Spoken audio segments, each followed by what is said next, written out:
Wastong gamit ng mga salitang Filipino katulad ng bitiwan at bitawan, bilhin at bilhan, habang at samantalang. Bitiwan at bitawan. Ang wastong gamit ay bitiwan at hindi bitawan.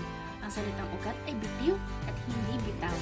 Ang salitang bitaw ay ginagamit sa pagsasabong ng manok, samantalang ang bitiw ay sa pagkawala o pag-alis sa pagkakahawak. Bilhin at bilhan. Bilhin ang isang bagay, bilhan ang isang bagay. Habang at samantalang. Habang ang isang kalagayan walang tiyak na hangganan o mahaba. Samantalang, ang isang kalagayan may tani o pansamantala.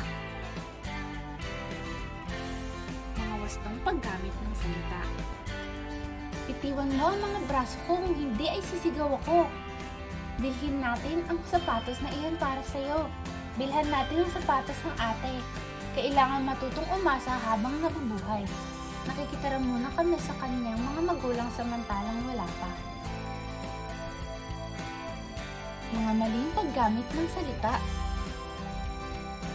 Ang bitaw ay dinaraos upang bigyan ng pagsasanay ang mga manok. Bilhin mo siya ng pandesal mamaya. Bilhan mo yung sinulid na kulay itim. Gulong-gulo ang isip niya habang hindi pa dumarating ang sulat ng kanyang kasintahan. Gulong-gulo ang isip niya samantalang hindi pa siya sinasagot ng kasintahan.